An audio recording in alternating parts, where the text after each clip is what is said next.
Yeah.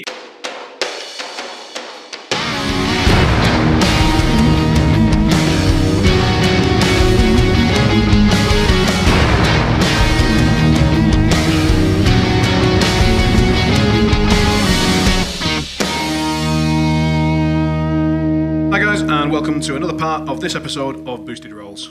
This time we're talking about the team tournament from the recent ConQuest convention in Oslo, and it was the third of 3 tournaments that were held there, and today we are joined by the winners of that tournament. So guys, please introduce yourselves. Hi, I'm Tomasz, and I play Circle. And I'm Robin, and I play Circle. And I'm Magnus, and I play Circle. And I'm Simon, and I don't want to play Legion anymore. Okay, so tell me, how did you come up with this idea of forming a triple circle team for ConQuest? Was it something you planned in advance? Did you talk about it, or did you just get drunk and sort of just decide you were going to do it? Yeah, the story starts in October when the ClockCon was happening. We were drinking with Robin and talking about Circle, how excited we are about the CID and how deep the faction is going to be. And then the next morning we decided that if I go to ConQuest, we are going to make triple Circle. And we started dojoing like what the pairings should be and what do we need to cover entire meta, like at the moment the ClockCon was. Okay, and remind me, at ClogCon, what were the big differences between the meta then and the meta now? Not big difference. I mean, there was no Crucible Guard, but we knew that Wormwood will be really good into Crucible Guard back then because Johan told us. So no Crucible Guard and a lot less Circle, I guess. Yeah. Because the CID wasn't actually released at that moment. Yep. Okay. So other than that, not a huge change. And I guess a little bit less Scorn? Yeah, I would say. Was High Reclaimer still broken as hell at that point? Was the Judicator in that state? Okay. Yeah, it was right before WTC, so High Reclaimer started escalating in the meta. And when I was signing up for ConQuest, I completely forgot about our triple circle team. But fortunately, only 10 people signed up for Champions. So then I reminded myself about the team we spoke with Robin on ClockCon. So I asked Robin if he's up to it, and he said yes. And I believe you spoke to Magnus about it as well, right? Yeah, during one of our we had a discussion weekends. during one of our gaming weekends. But we also didn't think so much about it. I think we tried to recruit another Swedish player, but he wasn't going, so we forgot about it. Yeah, and then you decided to take some random Polish dude as a replacement, right? Yeah, exactly. Yeah, exactly. Yeah, thanks, guys. Needed some scrub to play with us. Yeah, so we signed up. The team was too hip to be square. I believe it was Magnus' idea. Yeah, the team name is the most important part of the team. Yeah, obviously. Always. Yeah, of course. Come on. Yeah, and we started dojoing, and we didn't know it's single list tournament, so we were doing pairs, and we realized that we need to cover Mirror, High Reclaimer, Crucible Guard, and I was a bit worried about Scorn, but when we showed up on ConQuest, we realized that there's not a lot of Scorn, so yeah. Yeah, in the team tournament, I think there were only 2 Scorn. Yeah, something like that. Yeah. I think there was Ben and Martin. Hans played Scorn also. Yeah. Oh, so Yes. three Scorn. So fair enough. All right. So that's the birth of the triple circle madness that was. Good stuff. And then, was there something else you wanted to say about that? I thought there was. Yeah, I can tell you about the preparation. Because when we thought that it's a two-list tournament, we were doing some stuff, and the first idea we had was how to play into Mirror, and we realized that Bradigus might be very strong there. Like, he was always good in the Bones Mirror, but then we realized that Worldwides should be really good into Thorns. Mystic Quartz prevents Hunter's Mark, and Worldwides can put Thorns on fire, which is really good. So we wanted to take Bradigus, and Robin was kind enough to buy some World Whites in his local game store. Then we needed something for High Reclaimer, so it's Baldur 1 and Wormwood. So we have 2 drops. Then for Crucible Guard, we have Wormwood and a backup plan with Baldur 1, who shouldn't be bad. And then as a backup for a Mirror, we needed a Storm Raptor. So this is where Robin come with his Storm Raptor and with Mist Speaker to be able to snipe out Lord of the Fist before he will kill us. Yeah, everything. So, as I understand it then, your planned pairings before we realised, because our team didn't know that it was a one-list event. They only told us, like, on the day before or something like that, or maybe on the day, I can't remember, but it wasn't a lot of warning. The day before it was announced. Yeah. So your original plan was Iona Wormwood, Baldur 1 Bradigus, and Iona Wormwood again? No, you can't have that. So what was the other pairing? Not really. It was Bradigus Wormwood, Baldur 1, Morvana 1, and then I think it was Ionia and Kruger 2. Yes, exactly. Yes. 6 or 3 initial pairings. Yeah. Okay, did you say Morvana 1 or Morvana 2? 1. 1, yeah, okay. We didn't have blood pack enough with us to play. Yeah, and I believe no one had practice with Morvana 2, but we are discussing her. Yeah. Okay. So it's quite kind of exciting to have that much depth in the faction, where with 3 players, you're not just trying to find 6 playable casters, you're actually just trying to find the 3 most effective pairings. Like, that's insane. Yeah, there are a lot of casters that we could use also. So it's a deep bench on the circle. That's nuts. Yeah, and the problem there in forming a team was we all wanted to have at least one warlock that we have the most practice with, and both Robin and Magnus had the most practice with Baldur 1, so we needed to split him. And another thing is that we cannot have overlaps in our pairings in context of our drops. So, for example, if we have 2 Men of drops, which was Wormwood and Baldur 1. So in case a Men of player dodges our dedicated drop, we have a backup plan in another person's pairing, right? So we needed to be smart about how to pair the warlocks between ourselves. Mm-hmm. And after the one list thing was announced, what change did you make? Like, how did that discussion go? We didn't have that much of a discussion. We pretty much picked what we was most comfortable with playing. Yeah. Except Magnus, because we needed a Wormwood. Yeah, so I took the Wormwood because Robin hasn't played Wormwood enough, it felt. And Tomas said he was a bit tired after the Masters when they played finals until like 12 o'clock in the night. So he didn't want to play Wormwood. He didn't want to think. So I took Wormwood, and I thought I was pretty good with him. At the time, at least. So you were the thinking man. Yes. And then on both sides of you had 2 sledgehammers with exactly. a bunch of fans. Right. Okay. Fair enough. Perfect. So in the end, you ended up with Baldur 1 with a Storm Strider, 2 units of Ravagers with UA and Lord of the Feast. Storm Strider. Storm Raptor, but yes. Storm Raptor, Storm Strider, it's all the same thing. They zap things, yeah, let's call it a Storm Raptor, fine. I'm going to be picky about it. So with 2 units of Ravagers and UA and Lord of the Feast, I'm just automatically including that because it's a Tharn list. Yeah. And what else did you have? It was Blood Trackers, because they are just insane with Baldur and Stoneskin. Bridgerton Call, of course. A unit of Shifting Stones. Okay, so bump up the Lord of the Feast threat a little bit, yeah. Exactly. Yeah, get rid of that sort of negative of Baldur's spell. Yeah. Cool, and then... yes, a Shaman. Oh, yeah, the Shaman. Ravager Shaman, of course. Of course. And the Mist Speaker to help the Storm Raptor shoot Judicators. And the Lord of the Feasts. Judicators? Lord of the Feast and Gremlin Swarms. Oh, fair enough. All right, so you had the tech. And the Wormwood list, how did that one look? Magnus? It was a pretty standard Wormwood list. So triple wall words and that sort of thing? Yes. Megalith, Warden, Guardian, double Sentry, double Shifting, a couple of Gallows Grows, 2 Stone Shapers, and... Wayfarer and Bone Grinders. Wayfarer and Bone Grinders. And is that the same list that you played in the Masters, Tomas, or the one that you played in the Invitational? This is the same I've played in the Masters. Masters. All right, cool. And your Iona list, I'm going to assume Iona, Double Ravagers, UA, Lord of the Feast, and?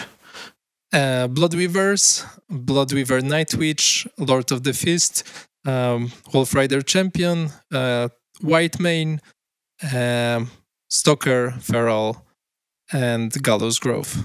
And Crockpot. All right. Yeah. The feast pot. Fair enough. All right. And what were your main concerns, if you had any? So with your slightly limited pairings, because now you've only got one caster each, was there anything that you were worried about going into the team tournament? Like, before you knew what the opposing teams had, was there anything, theoretically, that you thought, that could be a problem for us? I think that we just had one list that was really good into Crucible Guard, was my worry, at least. Okay, so you worried that if there were more than one Crucible Guards on any team, you could have an issue, or if you couldn't dodge them or find them? I think that they could dodge Wyrmwood pretty easily with their... Even though it might muck up their pairing process, but they can dodge Wyrmwood. Yeah. And you feel like Crucible Guard into non-Wormwood, it favours the Crucible Guard? I mean, I thought maybe a that little. It's an even game, but it's not an easy game at all. It's a really hard game. I played quite a lot into Johan's Silvestro, since he lived basically next door to me. Yeah. So I'm pretty practiced into it, so I felt kind of comfortable anyways with it. Okay. But it was still a worry in the back of my mind. And Grimkin, how are we feeling about Grimkin in general? I think the Warriors host just picks apart Grimkin. Okay, so no problems there. Scorn? Depends on the Scorn, but basically I didn't feel comfortable into Scorn, and I don't think you guys did. Am I correct? No. No, not really. Yeah. Okay, so Scorn could have been an issue, but you kind of got a little bit lucky and there weren't a huge amount of Scorn and you didn't meet them and that sort of thing. Yeah, it was very little Scorn. It was right after CID, so everyone was a bit worried. Like, you don't know what to expect, really. So Sure. And High Reclaimer? We had 2 good High Reclaimer drops. Yeah. Yeah, exactly. Which two? Both Wormwood and Boulder 1 is good against him. Okay, solid. All right, I think, yeah. Go on, sorry. Yeah, I think Iona has gaming into him also. Yeah, so. right. I've played that, so I think it's fine. The main concern was really like High Reclaimer, Crucible Guard, Mirror. There was nothing else. Like, Scorn was worrying, but it was just fear of the unknown, and like everything else it wasn't really a problem. I don't think. And just a little theoretical exercise, but let's say you hit an actual pure mirror, another triple circle team. Ooh. What do you think? How do you think that would have looked? Like, let's say you had the same 3 casters. Then who do you want to play? Do you want to play the actual mirrors, or is it like rock, paper, scissors, and you want one caster into the other caster into the other caster? I prefer not playing the mirror since I got a Storm Raptor. Or the exact mirror. Any other, I guess it's fine. Yeah, so it would be to send Storm Raptor into Devourer's Host because I think it's like very good.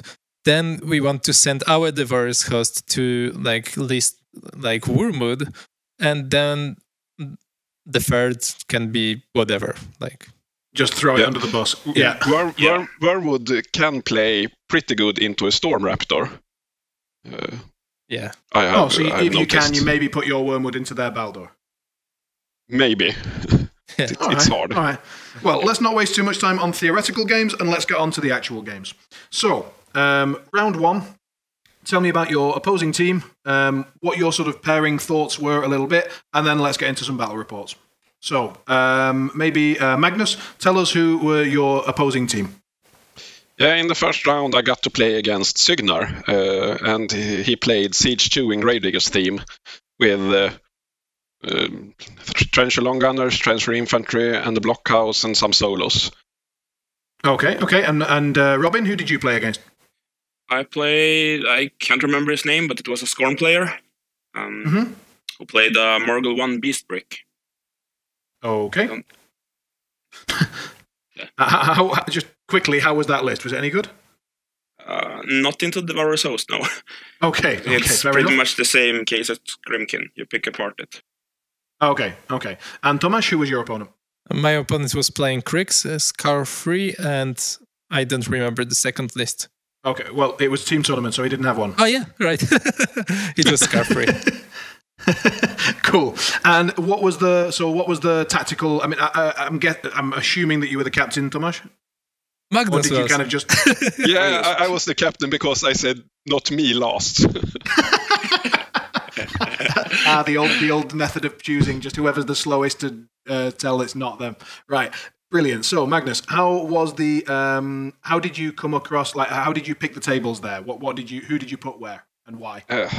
I don't remember so much about that pairing because Anyone we were remember? quite certain that we could take anything. As far as I remember, the first round was we looked at opponent's list and we were like, it doesn't matter. Like each of us could play every other list from our opponents. Like all the matchups were good, so there was no big tactical decision or brainstorming on anything like that. We just went with the flow and put whatever we felt like comfortable. Okay. And so let's go for quick and dirty battle reports. Robin, we'll start with you. How did the game go? I think it was spread the net, if I recall correctly, the first round. Yep. So, and I got to go first, which is really good with a speed 6 army or speed 7 on that scenario. So I just ran up and he did the same in his turn, and I picked one heavy a turn with my blood trackers. And, So you basically, and it was just a scenario win or an attrition? Just attrition down, essentially it was a scenario win, but because I positioned my solos on the 2 flags and he bricked up in the middle, so pretty quick scenario win that way. Cool. Magnus, how about your first one? Yeah, I think he got to go first. He advanced. I went up a bit, cast Hellmouth to kill a couple of trenchers, and I boosted damage on Siege that was nearby and did like 5 damage to him after transfer or after focus. So I got a pretty good start, and then I feated. And then he stood and thought and didn't know what to do with my feat. But finally, he thought it was a good idea to cast Fury on Siege so he could kill things next turn. And I asked him if that was wise because I had 3 Waldwirds. And he said that, well, I think Siege can take it. And then this one was my turn and Siege couldn't take it. Yeah, -1 defense and an upkeep. Marvelous. Yes. And I trampled forward with Megalith to get him within Animus range, so -2 defense more. So I think the first Waldwird killed him. Yeah.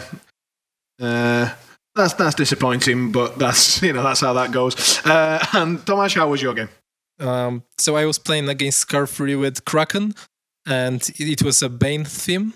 I went first, and I took like as much table space as I could. And in return, my opponent was being a bit too cagey and stayed close to his deployment zone. So then I went in like with an alpha. It wasn't like a devastating alpha, but I mean, I've killed half his army, so it wasn't devastating if you take in mind Iona, but it was devastating just looking at the table. And I believe I scored a point or 2 in my opponent's second turn, so then I just outscored him quickly in my turn. Okay, so pre-Iona it would have been an amazing alpha, but post-Iona it was just sort of, it's all right, half his army. Right, okay, got it. So then on to my sort of, I'm going to chime in a little bit with, I realise I wasn't on your guys' team, but we did have one game worth talking about, I would say, well, maybe 2. So in the first round, my team was Johan Dierlind and also Tomáš Šedlon from Czech Republic, a friend of mine and captain of our national team. So he was playing High Reclaimer and Johan was playing Silvestro. And I was playing Kalos 1 with Jake's list. usual double chosen, double rot wings, and so on. And we met Pat Dunford and Martin Nowitzki and Kravat in the first round, and it turned out that I ended up playing against Pat, which I was really happy about because I always love the opportunity to play against better players. So went into the game, and I saw that Pat's list was a little bit different than Crucible Guard list that I'd played against before. He was also playing Silvestro, but he had 2 units of Alchemists and the Jack with the stationary sprays, the Ice Cage sprays. Suppressor. Anyone know the name? Suppressor? Yep.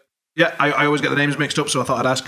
So he had that. So he had a hell of a lot of Ice Cage and therefore stationary. And it turns out Primal Terrors really doesn't like that. Additionally, Alchemists are immune to fire, and the only ranged output I have in my list is fire. So I have fire attack from the Blightbringer and eruption from Callus. Both of them are fire damage, so I couldn't hit the Alchemists from range, and he basically was able to keep them behind his heavies and just stationary my chosen every round, the leader, and sort of trap me behind a building. I didn't spread out enough. I think I was spending too much focus on trying to get everything in my Blightbringer aura and sort of stay in a very high armor, Callus Blightbringer bubble. And it caused me to clump up a bit too much and allowed him to take real good advantage of his Ice Cages. But I was able to keep his Vulcan off to one side, and while his alpha wasn't that impressive, my counter alpha was even less impressive. But then he had to deal with my feat, and he couldn't really get through the feat very well. He did what he could to kill some stuff, but it took him a lot of time. He spent a long time dealing with the Callus 1 feat, and in the end we were coming down to very low time each. I think we were both below 5 minutes. And at the end of my turn, I was just repositioning some chosen, and then one of them triggered countercharge. So he was able to countercharge his Toro, and that countercharge left him in range of Callus. He had to then kill a few models in order to stop the free strikes and so on, and it took him a bit of time to do that. And he was down to, I think, about 90 seconds, but he finally managed to get to Callus and killed him. So it was a very good game, and we had a chat about it, and we both felt like the matchup probably favoured me a little bit, but because he won the role to go first, and he can run the Vulcan up to like the halfway line, and he doesn't really care about the Hellmouth tentacles that much because he's a huge base and so on, that it actually ended up being a really interesting game. And as usual, Pat's positioning, that you can tell that he was a Grimkin player because his positioning was really all about bricking up, using models behind models, covering angles, making sure you couldn't get too many models onto one single model. Combine that with his good positioning for countercharge and stuff like that, and you have quite a scary list, especially when it's piloted by Pat. So that was a game that was pretty interesting. So I just wanted to sort of throw that report in there. Yeah, we were all watching the game, and the ending was super exciting. I remember the reposition of Chosen was just you just changed the facing of the Chosen. Then Patrick countercharged, and the assassination needed he needed to hard roll an 8, I believe, to make it happen. Yeah, and he had 1 minute then, so it was super close, super close. I believe you were 1 point ahead of him, so if he didn't assassinate you, you would win just on the 7th turn, right? Yeah, I mean, Callus 1 on Spread the Net, it's really good for Callus 1. So that pairing and that situation, yeah, I was winning. I should have been winning more regarding the matchup. Patrick had definitely skilled it back to a 50-50. And I was slightly ahead, and then I made this mistake, which was pretty unforgivable because I had already suffered one countercharge during the game, so I really should have been looking out for it again, and I was really kicking myself for several days after that for giving him the chance to kill Callus. But it was a really exciting game, and as always, Pat's a gentleman. A real pleasure to play with him. If you get the chance, I highly recommend it. Okay, round 2. Was that team a little bit more difficult in terms of your thought process on the pairings, or was it a similar situation where you could all take everyone? I believe that the only concern was to not get Magnus play Grimkins. It was our only focus. They had a Dreamer with Pat's list? Yeah. The Dreamer, Ostrom, and Resnick 2. No, Resnick 2. Yeah. And how did you all feel about Resnick 2? Like, I mean, whenever I see someone playing Resnick, I'm just dancing around that they're not playing High Reclaimer. Was that a similar feeling, or? I got to play him in the end, but he got Resnick 2 with a couple of Reckoners, the rocket guys. Redeemers, they're called, yeah. And the problem with the Volds is that their defense is so low, so I was a little bit worried about them. Okay, more than you would have been worried about a High Reclaim Adjudicator? Yes. Really? Yeah, I think that it's the problem, and Protectorate players realized that they had quite a problem with Wormwood Bones, and Marcin from my meta realized that Redeemers are really good into Wormwood because they threaten assassination all the time, and they can easily remove the shifting stones, sentry stones, and stuff like that. They are very low in rot, but very high in power and the rate of fire, so that's quite scary. You can play around Judicator, just blocking line of sight with the forests and staying outside of his threat range and stuff like that. But Redeemer's threat range is just crazy, and you cannot avoid that. They are just super scary. Cool. I'm delighted about anything that stops people playing High Reclaimer. That's amazing. All right, cool. So in the end, how did you do it? Like, all you wanted to do was dodge the Wormwood Grimkin matchup, and I guess that was fairly easy to do. Yeah. Yes. Okay. And so what did you end up with? We ended up with Wormwood into Resnick 2. And Iona into Ostrom, and Boulder into Grimkin. All right, so tell me about the Wormwood Resnick 2 game. Well, as I said, I was a little bit worried about it. And I didn't look so closely at his lists. I didn't exactly know what every model did, and that was a mistake. Because he had Resnick with a Templar, and I think it's called Blessing of Vengeance, his character Jack.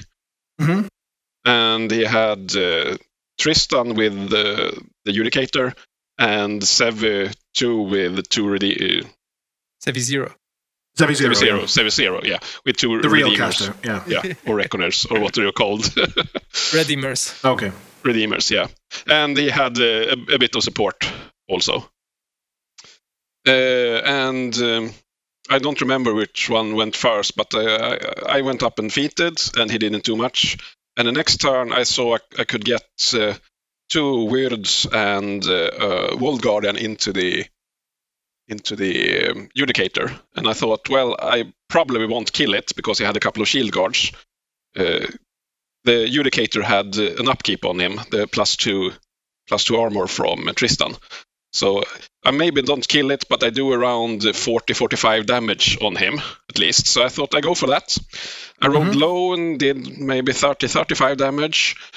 But I thought I was safe and I could shoot him more next turn. And I moved Wormwood behind an obstruction, and I cast Stranglehold on his caster that was facing Wormwood, so I would be safe. But then he had Blessing of Vengeance close to Resnick, and he had what is called Arcane Vortex. So I had to cast Stranglehold another time, and then I was empty. But I did Stranglehold him at least, and I thought, okay, he can cast a couple of spells at me, but I'm safe. So in his turn, he started by casting a couple of spells, did some damage, but Wormwood was still alive. But the Redeemers with Sevi Zero has Road to War, so he managed to get one that exactly got the line of sight. We had to call a judge. And as you said, Redeemers against Wormwood, it's not fun. So I died quite fast. Okay. And there I also noticed that, well, I have played Wormwood, but I need to play him more. He's quite hard caster to play. All right. So we were one down, and did your game finish first? No, my game finished first. Your game finished first. All right, so tell us about another Iona stomping. How did that game go? Who was your opponent again? My opponent was Kenneth from Norway. Super nice, smiley all the time guy. And he was playing Ostrom. So I said I was comfortable with this matchup because it was the same matchup from the War Machine Weekend Finals. the Ostrom versus Iona. And Robin left a scar on my opponent because he went with Lord of the Fist and nearly killed his Ostrom. I believe he had some bad. Robin had some bad rolls there, but still did a pretty good Lord of the Fist action. So I won the roll. You mean during the previous tournament? Yeah, during the previous tournament. During the Masters. Sure. So in our game, I won the roll. I went first. I ran everything forward, and then Kenneth was a bit scared. He said, like if you move like 2 inches from his deployment, he's already in my threat ranges. He didn't want to use his feet because he felt like even if he uses his feet, he's still going to die from Iona's output. So he wanted to kill Lord of the Fist. That was like his main goal. So he spent like 15 or 20 minutes trying to kill him, and he left a call. So he left both call and Lord of the Fist on one box. So then he needed to charge with Ares because I was in the cover and I had a shield guard with call.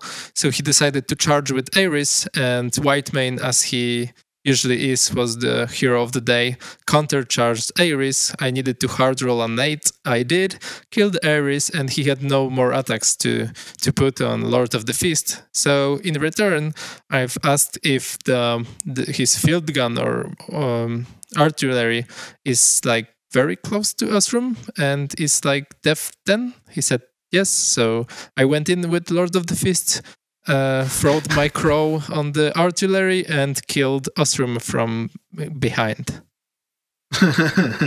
Right. Okay. And just quickly, which version of Ostrom was it? Was it the double toilets or the drillers? The drillers. Drillers in the irregulars. Irregulars, right. Okay. Yeah. Cool. All right. So at that point, you 1-1, or had Robin's game already finished? No, Robin's game was the last one. Was the last one. All right, so tell us about the last game. So it's 1-1. It's all in your hands. How did it go, Robin?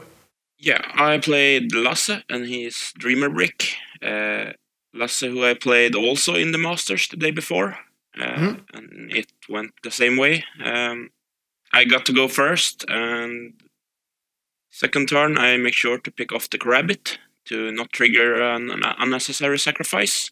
And after that, I try to take over one of the circular zones. It's Invasion we're playing. You know which other Arcana he took against you, by the way? I'm just interested which one Grim can take against Devourers. Labyrinth Sacrifice. Labyrinth Sacrifice, okay. Yeah. But the Blood Trackers is so good in this matchup. Like, they can shoot a heavy and then reposition out of threat range. Okay, and just for the people listening, what's the maths on that? Like, what makes the Blood Trackers so good? You've talked about them a couple of times, so it sounds interesting. Yeah. So with Baldur, and you get Stone Skin, which is +2 strength, which helps their throwing spears. And then you also have Prey, which you can switch around with Nuala once. So they are almost always power 13 weapon masters. Okay. And the slow brick that Grimkin is, you can often fit 8 or 10 on one heavy and then just reposition out of range. Do you have any grievous wounds there, or? No, I just finish one heavy off. Okay, so but sacrifice could potentially be bad. Yeah, it could potentially be bad. I have Lord of the Feast to save up if I would not finish it off for next turn then, because I think essentially what you try to do is shoot with Trackers, shoot with Storm Raptor. When they get too close, you feed with Baldur and they are moving nowhere, basically. Yeah. And then repeat the same thing. And what did you do with the Feast in that game? Feast in that game, I think I saved him for like turn 3 or something. Then I went in to tag 2 Skin and Moans and finish off the Death Knell. Okay. So pretty heavy stuff. Yeah, but he's not threatened at all in that matchup, since Dreamer hardly have any offensive spell. It's like once a turn, the Gate of Death or whatever it's called. Abyssal Gate, yeah. Abyssal Gate, that's the one, yeah. Okay. And so essentially what happened was we're talking about Blood Trackers going in, tagging a heavy, moving back. You killed the Krabbits early to stop that. The Storm Raptor's pinging things. He's too slow. When he finally gets close, you feat and he can't get to you. And after that, Lord of the Feast goes in, kills the Death Knell, and the game's over? Or was it more complicated than that? No, it's pretty much it. Okay. Fair enough. It was probably over before Lord of the Feast went in, but yeah. Okay. So the Blood Trackers man of the match. Yeah, they were. Or woman of the match in this case. Fair enough. Okay. So just to quickly recap, just because we ended up meeting in the finals, so I'll just sort of mention how our team was doing at that point. In the first round, I lost my game against Pat, but Johan and Tomáš both won their games. Johan faced the Retribution, I want to say, and I think Tomáš faced the Scorn. It could have been the other way around. I may have messed that up. Anyway, they both won. So then we came into the second round. Our second round was something similar to your first round. So we looked at their lists and we were a little bit surprised because they didn't seem... Well, we hadn't really seen them before. We didn't recognize those lists. And we were wondering whether it was like hidden tech or something that we were unaware of. But then we looked at it again and everybody just sort of went quiet and then, was like, is there anything that anyone can't beat? No? All right then. And then we just played them. And I mean, for example, my opponent had never seen Hellmouths before. So that went predictably badly for him. The Callus 1 feat as well, he hadn't seen that on the table. So I think it's no one's fault. Like, if you haven't seen Callus 1 and you haven't seen Hellmouths and you get hit with it all at once, it's not a lot of fun. So I think we went 3-0. I'm guessing a little bit because I can't remember if Johan won, but I think I'm pretty sure it was 3-0. So that's the second round. And then we get on to the third round, which, if I'm not wrong, was the finals. No, it's semi-finals. Semi-finals? So I think I've forgotten a round. You faced Tom one round, right? Tom Escoffier. Yeah, Tom okay. Escoffier. Yeah, I knew I'd missed one. God damn it. Right, okay. So forget everything I've just said. And the second round, we actually played into Circle, Legion, and... Menoth. Does anyone remember that? Menoth, yep. So that was the French team. And this one was actually a bit more technical. So what I wanted to do was I wanted to play the mirror again. So their Legion player was also playing Callus 1. It was Emily. And we had played in the Masters and I'd lost that game. And I really wanted the opportunity to play it again. And I felt like with the knowledge I'd gained from the first game that I'd be able to take it. But Emily really didn't want to play that matchup because she felt like the Callus 1 mirror was horrible and very clock intensive. And it is a horrible matchup in some ways. But I'm a masochist and I wanted to play it again. And so they used their dodge for her to dodge me. Therefore, we chose to throw me under the bus and just put me into the Iona. And then we were confident that Tomáš and Johan could win the other two. That's basically what happened. My game was a little bit funny. People were sort of watching it a little bit just because I was playing basically 100% for clock.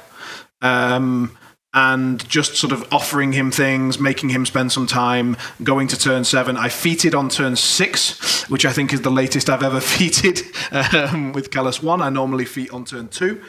But in the end, he was a very good player. I think he's quite well known. The French Circle player, Tom, I've forgotten his second name. Escoffier. Escoffier, thank you very much. And he played... very reasonable time game. He took it to round 7 and he won on scenario. So that was fair. But again, as planned, Tomáš and Johan won their respective games. So that brings me all the way up to round 3. However, we haven't discussed your round 3. So who were the opponents and what were the teams? So our opponents were Norwegians and one Polish. It was Martin Kuba and Scorn player. I don't remember the name. Sorry. And Hans something. Yeah. Hans, Martin, and Kuba, right? So before that round, I've took our team aside and I said, listen, they might not realize it, but I've played Wormwood Bones into Xerxes 2, which was one of their lists. and it's really good. Like, it's really good because you can deal with all the drakes and fit like where fit before they want to fit. So if they need to use their offensive fit with all the sprays in the forest, which goes only 3 inches deep, it's not really good. You stranglehold both turtles each round. You can Curse of Shadows one of them, and they cannot remove upkeeps. I don't think so. So it should be a very good matchup, but Magnus never played it, so he was a bit nervous. So I was trying to convince him, like, that's a very good one. And then there's High Reclaimer and Legion. So both me or Robin don't care about Legion. It's a good matchup for the first host. So then we have 2 wins, and in the middle, whoever meets High Reclaimer, it should be fine, especially if it's Robin, because Baldur 1 is really good into High Reclaimer. So then we started pairing process. Magnus trusted me with my assessment. I got High Reclaimer, Magnus got Xerxes 2, and Robin got, I believe it was... Anamag, yeah. Okay. Yeah. So which game do you want to listen about first? Well, I mean, fairly obviously, I want to hear about Animag, but I didn't want to just jump into it. So, all right, tell me about the Animag game. Let's go. The Animag game, I lost the starting role, and Martin had a really hard time deciding if he wanted to go first or second. And took a good 5 minutes to think about it and decide to go second. I think we played the pit. And he essentially ran everything up. And I had to keep out of the Hellmouth threat ranges.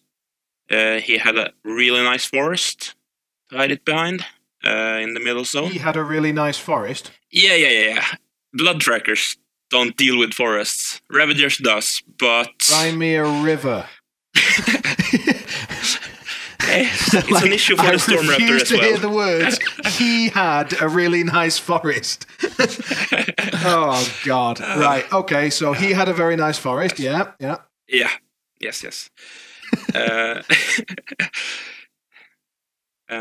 Yes, so I keep out of the ranges and turn 2. Turn 3, turn 1. And turn 2, he just shuffle up a bit and don't really want to get into my threat ranges. But I did some damage to one of the Hellmouth this first turn, but no real damage. So Was that with Bridget and Cowl, or? Yeah, with Bridget, yes. The Prey plus 3 Walker Weapon Master bow is really nice. And then turn 2, I fuck up big time, actually. I planned my turn out and planned to feet on the left side of the table. And so I start activating on the left side and do the Ravagers, and they charge in on a Hellmouth. Doesn't succeed at killing that one either. Do some damage on the Chosens, not nearly as much as I had hoped for.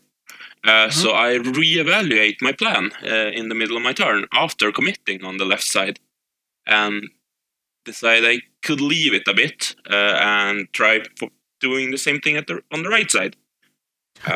And which with Baldur's Feet you can cover one side but not the other.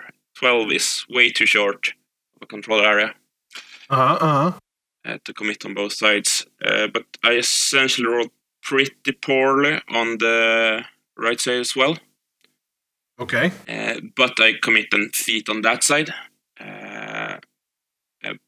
So I triggered Vengeance on the Warmongers, and they can, or Martin thinks they can get to all my blood trackers, essentially, because he had misunderstood how Baldur's Feet works. Okay. He thought you could gain Pathfinder inside of it. Okay. So, with that little misunderstanding, he killed a bunch of them still in his turn 3 or 2. I'm losing my mind there.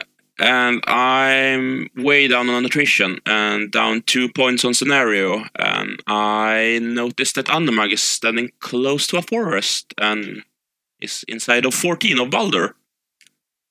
Okay. And by turn 3, I decided to go for the assassination because the table, or the state of the table, looked really bad for me. I was down 2 points in scenario and severely down on attrition.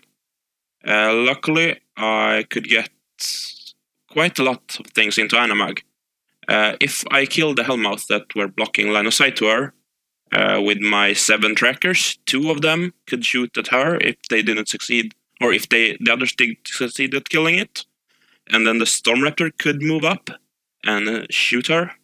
I also had Baldur going in with the help of Forest Walk, as she was standing way too close to the center forest. Just for those who don't know what Forest Walk is, do you want to explain it? Oh, yes, of course. Baldur, he has rapid growth, which he puts on himself, and Forest Walk says that if you're completely within a forest, you can teleport to anywhere in your control area that is also completely within a forest.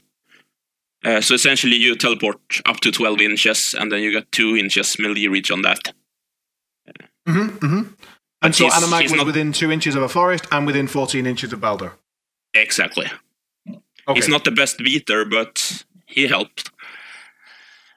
So I lost myself there, but yeah, the trackers, they killed the Hellmouth. And then the Storm Raptor move up to shoot Animag and leaves her on basically 3 or 4 boxes, and Baldur moves in to finish her. Pretty quick and simple. And how many transfers did she have? I think she was on 2 or something like that. But essentially I also had the Lord of the Feast ready to shoot the Blightbringer and teleport into the back arc of Animag and finish her off, hopefully. Oh, okay. And was Martin a little bit surprised by this assassination, or do you think it was like a calculated risk from him? I think he was a bit surprised on how Baldur's feat worked, that he couldn't gain Pathfinder, and thus went up a bit too offensive with Animag to get the carnage to the deep in the blood trackers. Which he didn't get to, and then this happened, basically. Okay. Interesting.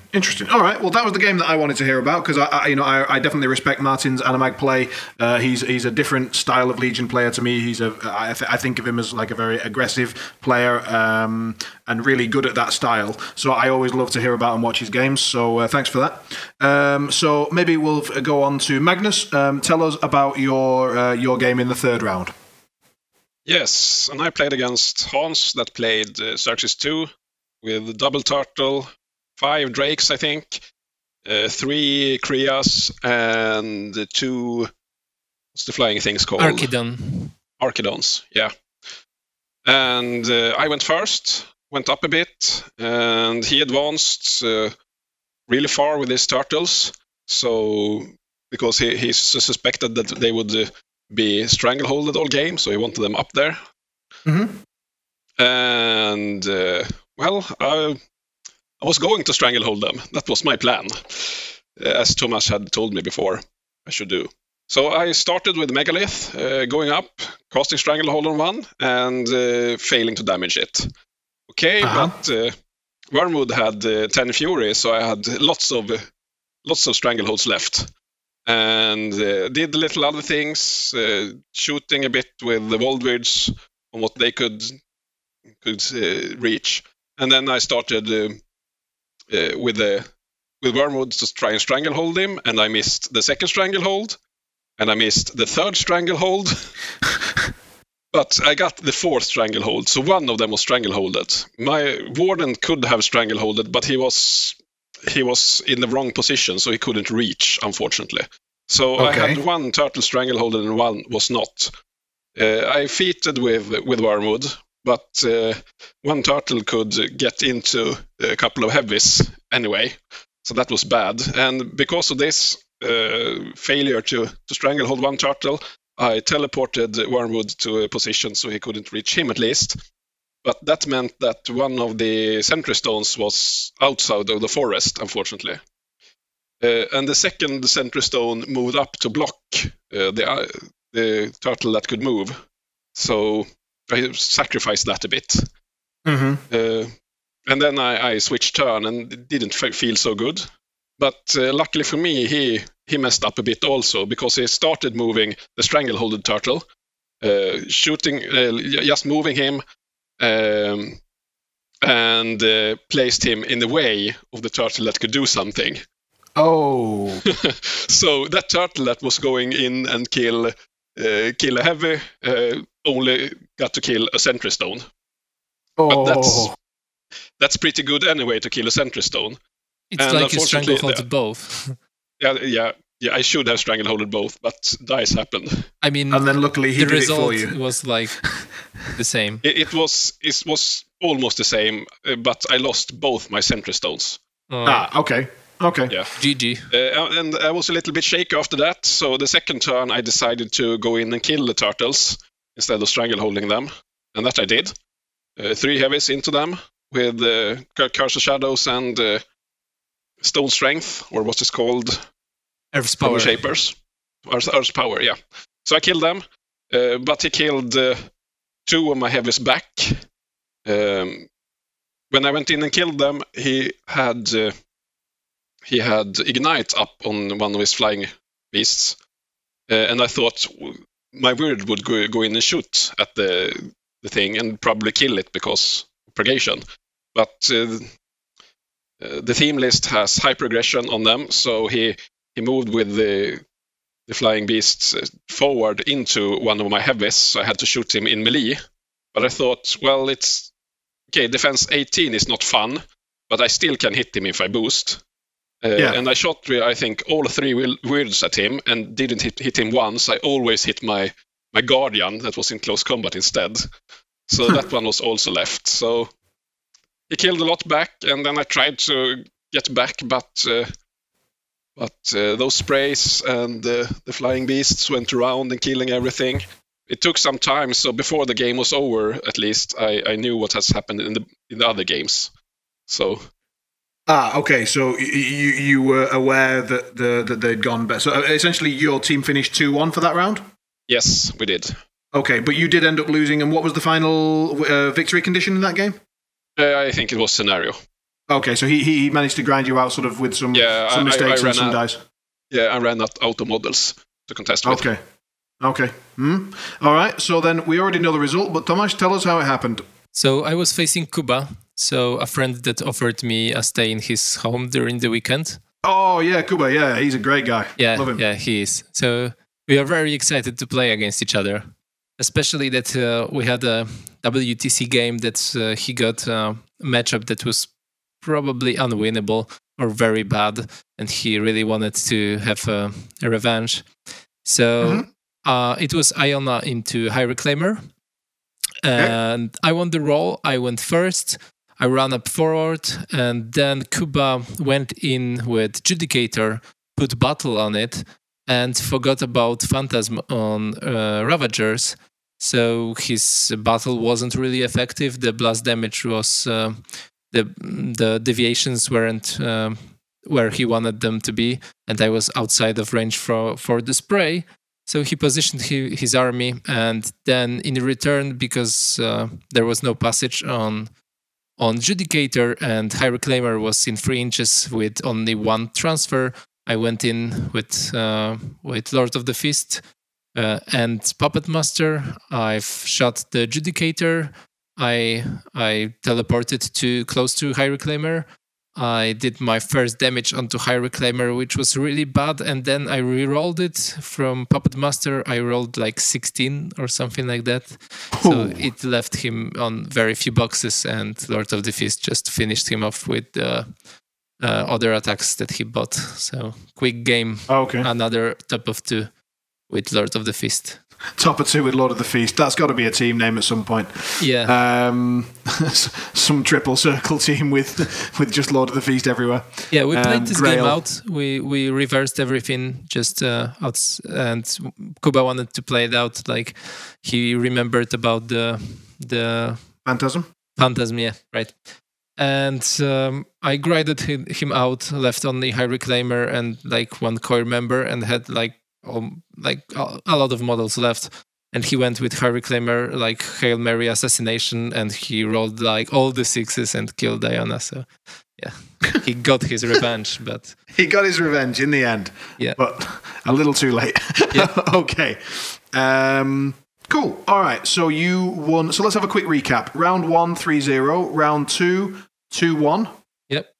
Round 3, 2-1 as well. Yep. Okay. And we did round 1 was 2-1. Round 2 was 2-1, and round 3 was 3-0. So we've basically got the same results at this point, and that meant that the final ended up being my team against you guys. Yeah.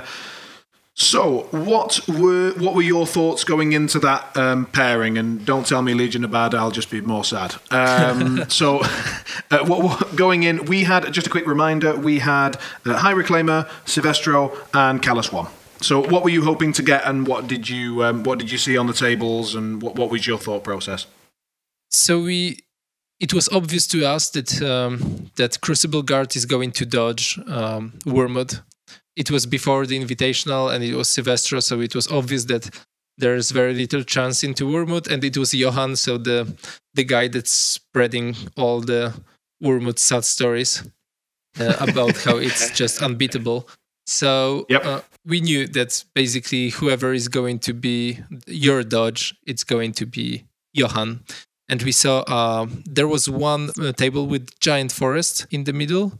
So we wanted to put someone there that has maybe not as good matchup as the others, and then to put whoever, like everyone could play you, Simon. Sorry. Yeah. It's absolutely fine. It's sad but true.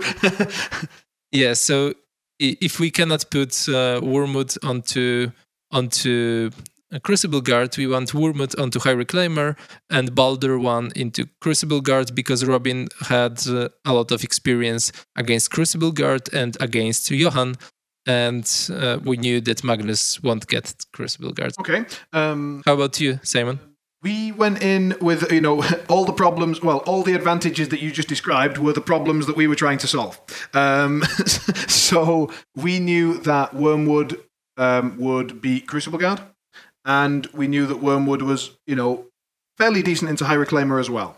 So we wanted to try to get High Reclaimer into Baldur 1, or Baldur 1 preferably, or Iona if not. And we thought about, because we knew that you knew that we would dodge with Johan. And so we tried to work out if it was possible for us to basically throw Johan under the bus, not dodge with him, and get the 2 good matchups. But then we realized that there weren't 2 good matchups that we could find, and that the forest in the middle of the table made whoever was on that table was dead. So we decided that we were gonna put.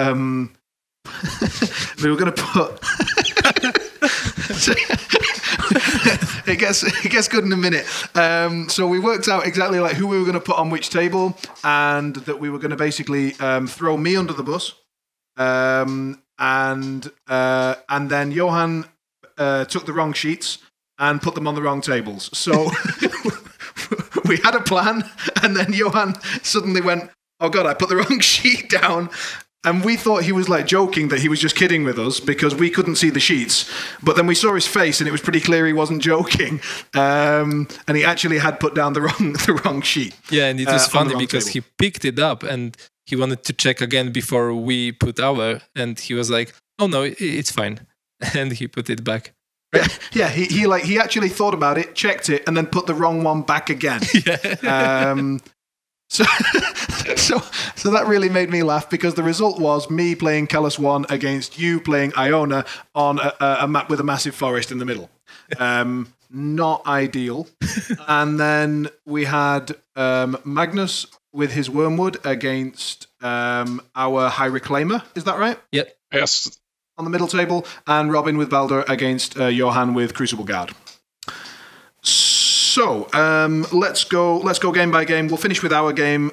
So we'll start with, maybe we start with Magnus. How did it go? Yes, finally I started playing Wormwood good.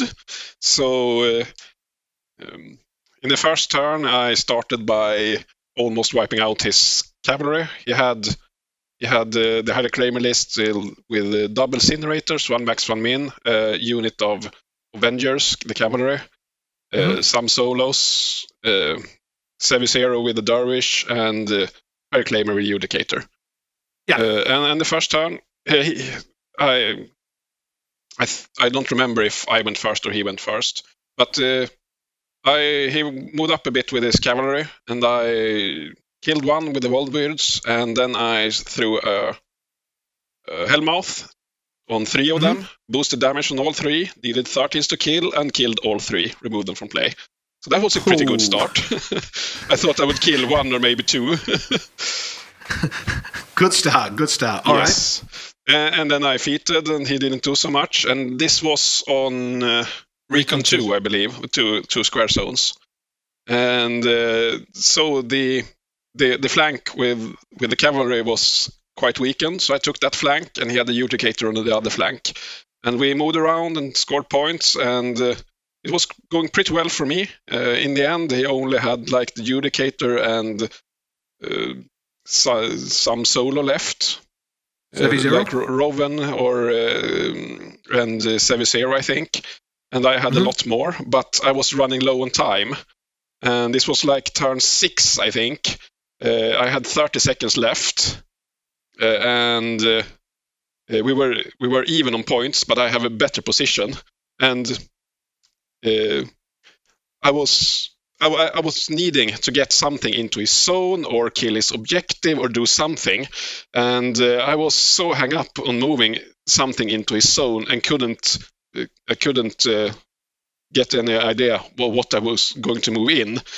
But in hindsight, if I just had moved Megalith up to his objective and killed it, which would have been really easy, I could have I could just switch the clock and won, but I had a brain fart, and I tried to find something to move into the zone for 30 seconds, and then I clocked. Yeah.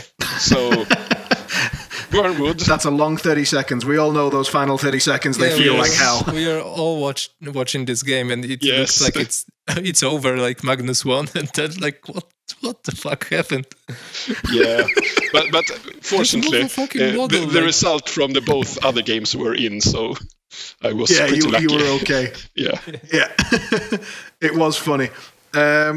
So the other game then, Robin, how was your game? You were playing against your good friend and fellow countryman Johan, and how did that game go? Yeah, I think it's like the 10th time I play against his Crucible Guard, and that's probably an understatement.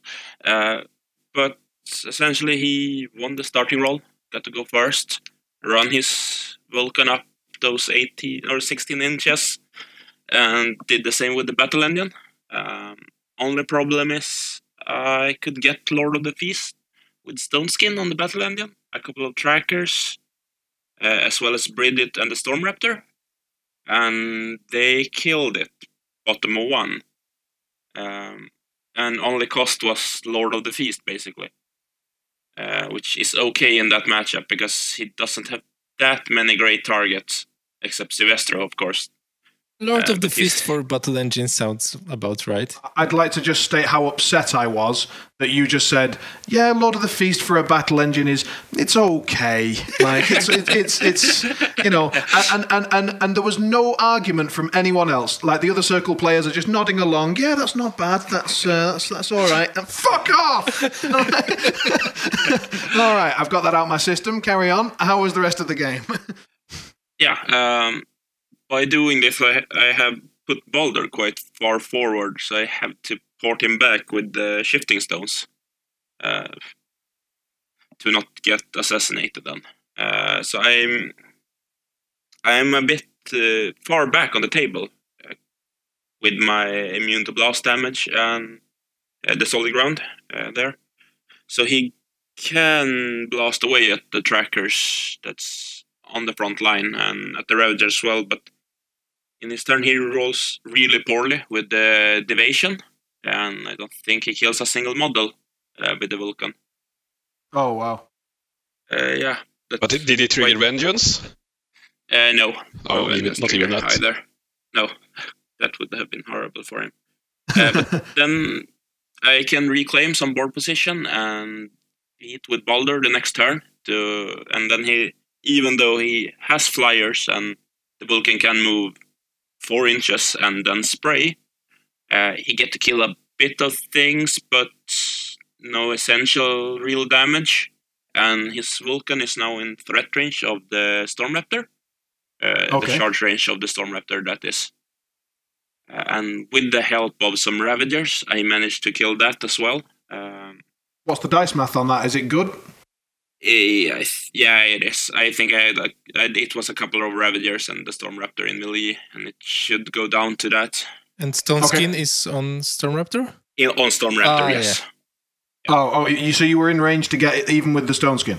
Even with the Stone Skin, yes. Right, okay. The problem was he needed to move past his flag and his objective, which put him in the threat range of the Stormraptor.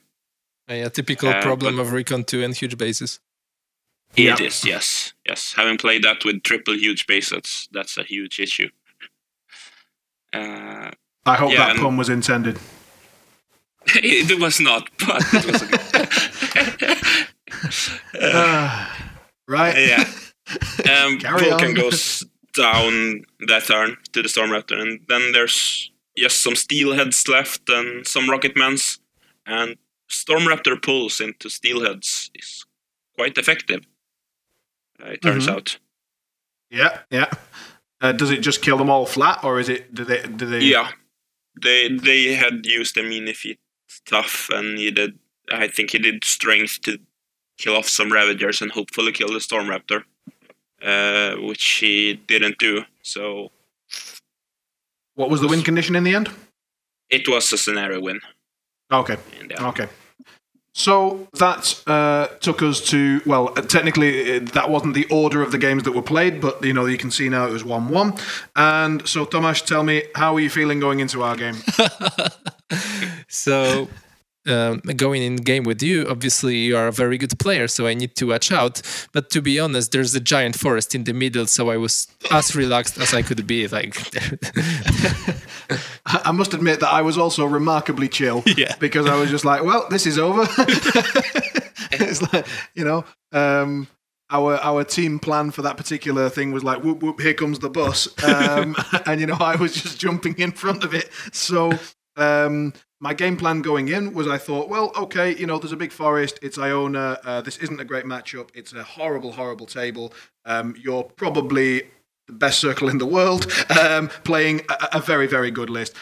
So my plan was to try something a bit drastic. So I thought, if we play a standard game here, it's not going to go my way. Let's try something.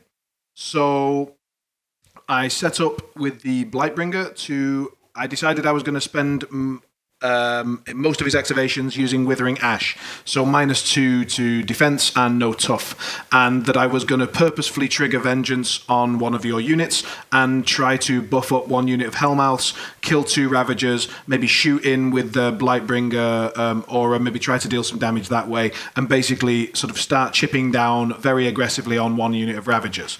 Then move up aggressively on that side and basically try to give them Vengeance again the next turn, but again use the -defense, no tough, and try to basically remove one unit of Ravagers.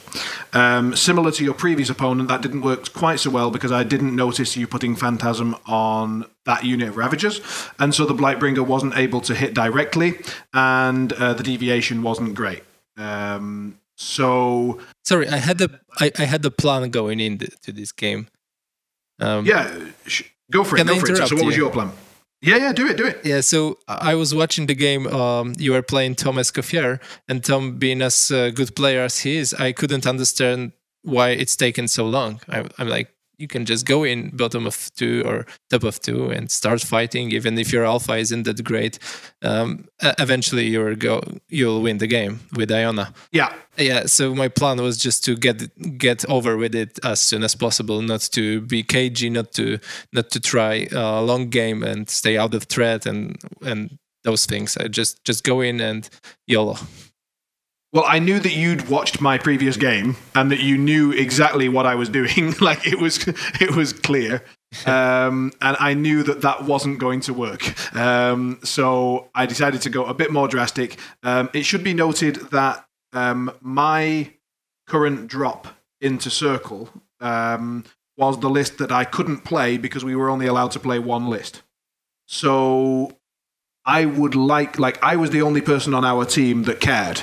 So they said, oh, you're only allowed to play one list. And my team were like, oh, great, well, I was only going to play one caster anyway.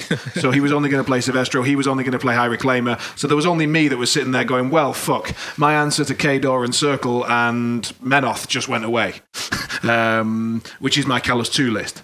And so I was a little bit sad and had to play Callus 1 into Iona. I tried something a bit drastic. I tried to get aggressive. I forgot about Phantasm, didn't get the rolls. Then you came in predictably with Iona and murdered me.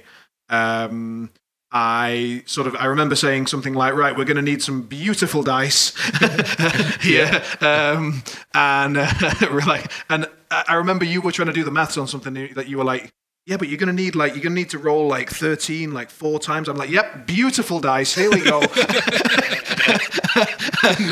predictably, that didn't happen. So then I think you just killed Callus, right? He was within range of a Ravager, and you just got there and bought attacks. I think.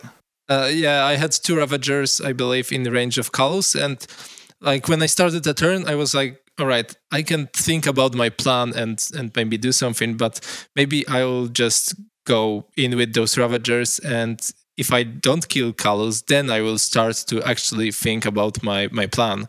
It was the unit of Ravagers that was... I had maybe four guys in this unit left, so it wasn't like as important activation as it could be.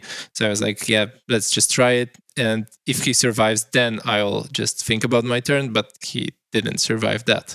I actually... The turn before, my feat was spent just to kill Blightbringer. I believe I killed Blightbringer with 4 Ravagers, something like that. It was... that sounds about right. Was it 3 or 4? I can't remember. Yeah, it might be 3, and one had 3 corpses, something like that. And then I was chasing the Harrier, so you couldn't transfer.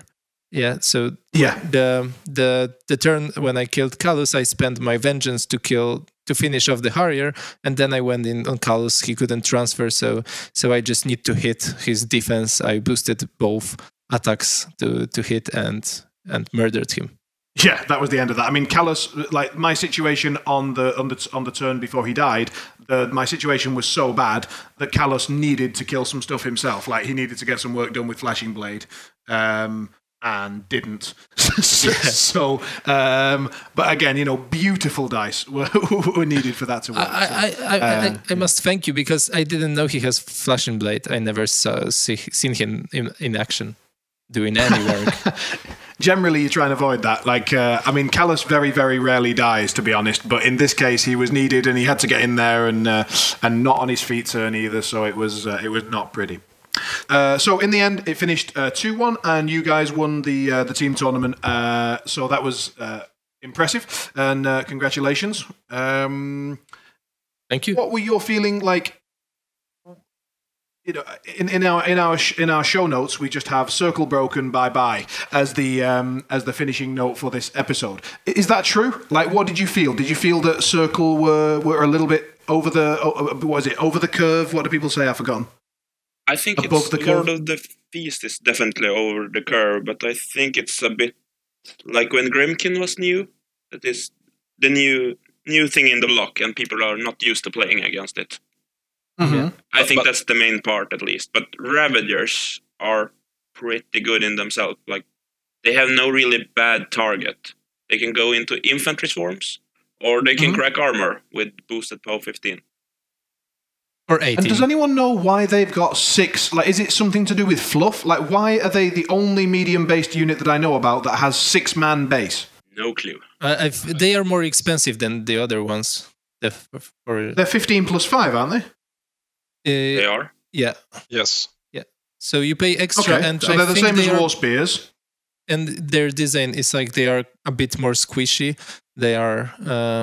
They aren't.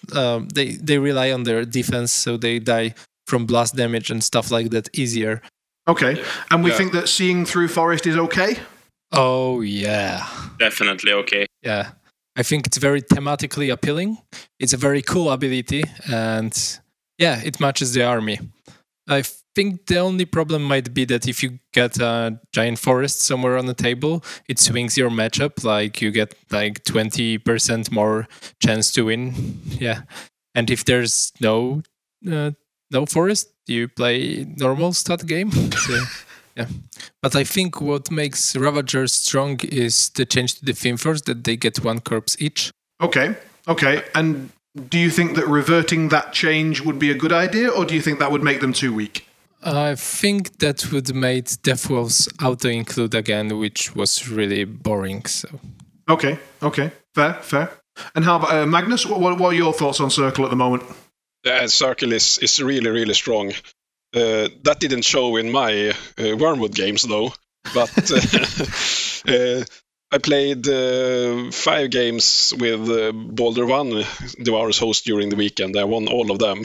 And back at home, I haven't lost with Boulder 1 except one time when I triggered a counter charge from Mulg so he could kill Boulder. But otherwise, it has been no problem at all playing. But I think one of the most broken pieces in the Devour's host list is actually the Crockpot. That makes Lord of the Feast really good, and it makes a single Ravager really good, and it makes all the solos really good. The possibility to load them up on corpses is so great. Plus that Puppet Master, just to make sure that the Lord of Feast gets there, yeah. Exactly. Interesting. All right. And Robin, how do you feel about the state of Circle at the moment? They are quite powerful. I think it's top 3 at least.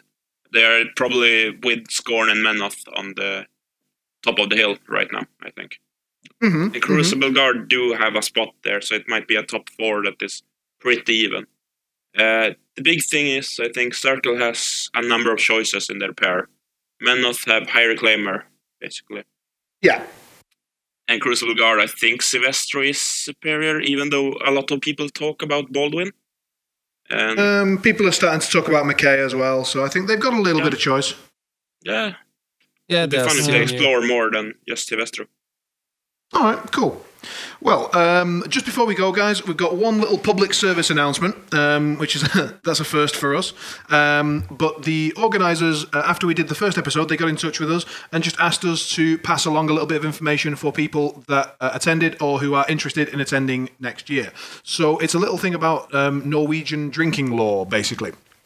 They didn't have any bad feedback or anything, but they just wanted to make sure that people were aware of it, so that they could plan for next year. So, as far as we can tell, you are able to drink alcohol that you've bought elsewhere, in your room, but you can't go out and buy a bottle of vodka or something and then drink it in a public area, so the bar area or whatever, because if you drink stuff that's not bought in the bar, then you could be thrown out, the hotel could lose their alcohol license, all sorts of things can go a bit wrong, and that's just because Norwegian alcohol law is a little bit stricter than in a lot of other countries. So just be aware that if you go in there, they've asked us to pass along the info that you can go and buy a bottle of whatever and drink it in your room, no problem, but you can't sort of decant it in the gaming area and drink there. Is that kind of clear? That's the information I've got in front of me. Does that sound right? Yeah. Yeah, that's correct. It's the same in Sweden. So if you are in a bar or restaurant or hotel or something, you can't drink alcohol that you brought yourself. Right. Okay. So it's certainly not the case in the Czech Republic, and I'm pretty sure it's not the case in England. So it's good for a lot of people to hear it. So if you're planning to go, by all means, take stuff into the rooms, but don't drink it in the bar area. Mainly just because we don't want to cause any problems for the hotel. We don't want to cause any problems for the organisers, and it's a great venue, and we just want to keep this convention growing. So just want to get that information out there. All right. Thanks very much, guys. I'll let you all say your goodbyes, and I think that's it for us from ConQuest, right? So the next event that we're going to chat about will probably be BonesCon and the team tournament that you've got in February. Is that right, Tomasz? Yeah. Yep. Perfect. All right. So thanks, guys. Thanks very much, and see you next time. Yep. Thank you very much. Bye. Thank you. Thank you.